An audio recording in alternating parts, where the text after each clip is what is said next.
We all want our young people to get a solid education. In order for that to happen, we need teachers who have been properly taught how to teach our kids. Joining me now via Skype to discuss this very important issue is Michael Zwaagstra, a public high school teacher in Manitoba, a research fellow with the Atlantic Institute for Market Studies, and author of the upcoming book, A Sage on the Stage, Common Sense Reflections on Teaching and Learning. Also joining me at the desk right now is Catherine FURUKAWA. She's a concerned parent of 2 young girls and one of our regular contributors. Welcome both back to PCN. Thanks for having me. Michael, some parents are concerned that their kids are spending more time in school learning how to become social justice warriors than they are learning the basics of reading, writing, and arithmetic. Are those concerns really justified? Well, I believe they are. I think that the academic fundamentals, the basics, whatever we want to call them, are extremely important, and that we short circuit the process when we put too much emphasis on social justice and focusing on activism and taking students to rallies or protests, which happens in some cases. I think it's far more important to make sure that students become knowledgeable, skillful in specific subject areas, and let them decide for themselves what topics they want to become passionate about and get involved. That should not be the primary focus of the schools, getting them involved in this sort of activism. Catherine, how about you? What's really important for you as a parent? What's being taught? I mean, you've got 2 young girls, and one is what, 5 years old, going into grade 1? Yeah. Yeah, I would agree. For me, it's really important that, when it comes to classes like social studies, that they're being taught the facts about things, not just how they should react to things or what their feelings should be, but that they're given the opportunity to make those decisions for themselves, and are being taught the truth about matters that are happening in the world and what's going on around them. Michael, the social justice warrior ideology, why are some teachers teaching our kids this way? Well, it's done with the best of intentions, and it's sort of really a case of that you have this education ideology. It's often called progressivism or constructivism.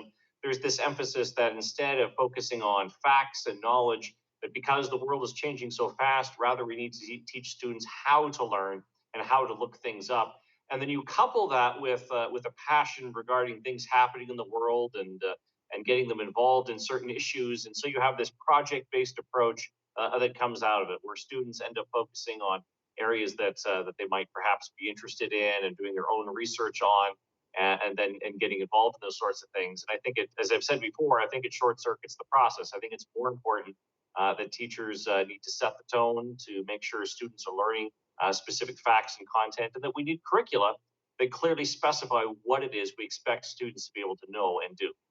Now, is this true for most Canadian post-secondary education, or are there some exceptions with different colleges and universities? Well, certainly I would say that it's pretty common. I would say there are exceptions. I mean, whether it's at the high school level or at the post-secondary level, you will have teachers that agree with my perspective. Quite a few actually that. Whether you're on the right or the left, they agree that there are facts that everyone needs to master and knowledge we have to acquire, and that really you need to do that before you're going to start getting active and trying to change the world. Before you try to change the world, you need to understand the world that you're in. But unfortunately, it's also very common where you will have teachers and professors that have an ideology that they have to be very passionate about, and they'll push it upon students. I mean, Catherine, your girls right now are just going into elementary school at a very young age. But let's think big picture down the road, planning for the future. Do you have concerns as a parent of what's being taught in our colleges and universities? Oh, for sure. And I agree with that. In order to change the world, you have to understand the world. I think that's such a great thing to keep in mind, especially as we are educating our children and having conversations not only at school but at home, that you have to have the facts before you can have an opinion on what's going on. And I think that that's really important. Michael, can you explain what exactly inquiry learning is and how it actually works? Well, inquiry learning is an approach that basically starts with a question, where you want students to generate a question, something they want to research, and then to the greatest degree possible, the student leads the process from that point on. And the theory behind it is that if students ask a question and they pursue it, and then they learn things about it as a result of doing that, that knowledge is going to stick with them better than if the teacher just simply gives them the information. There is a limited element of truth to that, in that inquiry learning or problem-based learning, it goes by many different terms. It actually can work quite well when you have a solid knowledge base already in place. So, for example, when you take medical students in university, inquiry learning doesn't work terribly well with first-year medical students who don't have the medical knowledge that they need. But it works great at the fourth year, where they've acquired all this knowledge and now they're applying it. So the same is true, I would argue, at the K to 12 level, that you can't inquire about something you know nothing about. You're not going to pursue a topic very efficiently or very effectively if you're coming into it with very limited background knowledge. You need to acquire that knowledge first, and then you could do some impressive inquiry work. Now, I understand you're not exactly against inquiry learning, but that it simply does not work well without first having a foundation of content knowledge. That's very true. You need that content knowledge, and you need it in place in order to inquire effectively. There's this argument that's often made that, well, just teach students how to look it up, and that's more important than teaching them specific facts and knowledge. But the fact is that people who benefit the most from looking things up are experts, people who already know a lot about the topic because they know what to look up and what to gather information on. You take a topic that someone knows nothing about and say, go ahead and Google it. Well, they may get the right answer or they may go on a rabbit trail, and they're not going to know the difference because they don't have the background knowledge in place to be able to discern what is factual and what is fictional. Catherine, how about with you? What are your thoughts on inquiry learning? And when, hey, all we need to do is really Google things nowadays. Google's a scary place to be getting your information at times, I think. And when we were putting our youngest into preschool, we had looked at the Montessori school, which I think is kind of that inquiry-based learning, and ended up going with more of a conventional preschool.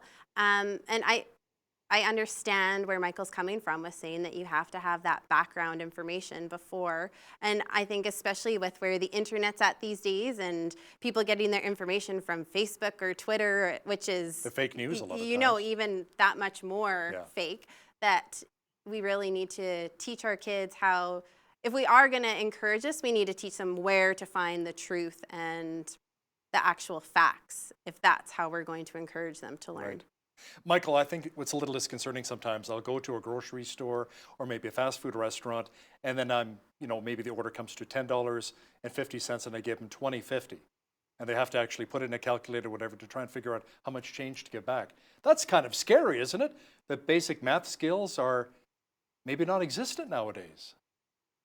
Well, these basic math skills are so important, and the problem with discovery math, as it's often referred to, is again goes by many different names. Is that instead of teaching students the standard algorithms for adding, subtracting, multiplying, and dividing, so for example, lining the numbers up, that sort of thing, what most people will recall, and also when people say that, well, they don't need to know their times tables because again they could just look it up.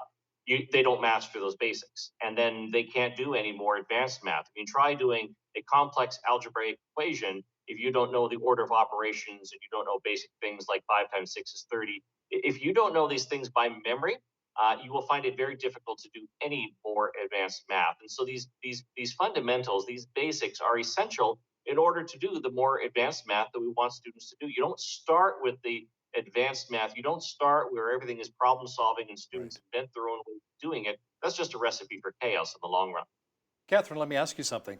Mother of 2 young girls, are you teaching your girls their times tables? We haven't got there yet, but we're Maybe addition, definitely, subtraction? we are definitely doing some very simple addition with our oldest, who will be 6 in August. Very simple. Okay, well, tell me how many children are going to be at dinner tonight if we're having friends over, and having her learn how to add those numbers together. Okay, I know that there's 4 children in the family that's joining us. I know that there's 2 children in our family, so that equals 6. And starting to put some of that in place, but no, we haven't got to the multiplication yet. Okay, the times. I mean, that was a big thing. I don't know, when you were a kid, Michael, learning the times tables, we did that more in school, obviously. But how important is it as a parent to start teaching our children when they're really young at home? 2 plus 2 is 4, 4 plus 4 is 8, and so forth. Well, it is important. We can't assume that the school is going to do it all. And frankly, no matter what type of school your kids are going to, it makes sense to be teaching basic skills and reinforcing things at home. And and even things as simple as reading to your kids, exposing them to the world, talking to them, showing them things. encouraging them to start with some basic reading skills. These are things that are good for every parent to do. And again, I would say the same on that, whether your kids are going to a school that covers these basics well or not. It's always good to give your kid as much of a heads up, a leg up as you can. Catherine, how about teaching your girls the basics on a traditional clock, the big hand and the little hand, instead of reading a digital clock? There's a lot of kids today that can't tell time on a traditional clock. Yeah, we were actually talking with that about our oldest. Her birthday's coming up in August, and she said she wants a watch for her birthday. And I told her, you have to be able to tell time on a clock, not just read numbers, for us to get you a watch. So Wonderful. when you have learned this, then we will look for a watch for you. But I think it's scary how many kids potentially don't know how to read a clock in a classroom, or because we're so used to looking at our phones, or digital clocks are everywhere, and they don't have that basic skill, which is more scary to me than not being able to write cursive, Right. I think. But And learn how to sew, change motor oil, learn how to cook. yeah, A lot of the basic life skills we need to start teaching our it's kids, right? so true. Things that, you get thrown into adulthood and you don't know what you're doing. Yeah. It's scary. Adulting is hard, as my kids like to It say all the time. is. Michael, history is such an important subject you teach on in school right now. But how important is history being taught in our public schools today in regards to maybe learning from the past? Why is it so important learning from those historical events? Well, it's important because you can't understand our country if you don't know our history, if you don't know some of the basics of where parliamentary democracy came from and how Confederation happened the way it did. It's pretty tough to make sense of why things work the way they do. It's pretty hard to understand some of the unique nature, some of the aspects of Quebec and some of the challenges that province faces in Confederation if you don't know anything about the history of Quebec and New France and how it eventually became part of a British colony, but the Quebec Act of 1774 that keep language and culture. You need to know these things in order to have a rich understanding of our country. And so history it's important in order to be able to understand how things are the way they are now. Now, what about critical thinking? How are students today being taught in this area? And do we really need to change anything in regards to critical thinking? One of the greatest challenges that I see now is that there's this emphasis on critical thinking. Now, initially, of course, I support critical thinking. Of course, students should think critically. The problem is that in a lot of cases, schools are presenting critical thinking as this abstract transferable skill. The students are doing critical thinking worksheets and find the main idea, try to identify the problem, and then it allegedly will transfer from one subject area to another. But all the research is quite clear on this, that critical thinking is tied to subject knowledge. If you don't have subject specific knowledge about a topic, you cannot think critically about it. There's an old saying that ignorant people don't think critically, ever. You cannot think critically about something you know nothing about. So, for example, if I were to ask students to give me some thought about George Brown's push for representation by population and its impact in Confederation of 1867, you need to know something about George Brown and Confederation and people like John A. Macdonald and George Etienne Cartier and a whole lot of other things in order to actually think critically about that statement. And you cannot just simply Google it and expect you're going to have the knowledge you need within a couple of minutes. You have to actually build up your knowledge base, and then you can think critically about the topic.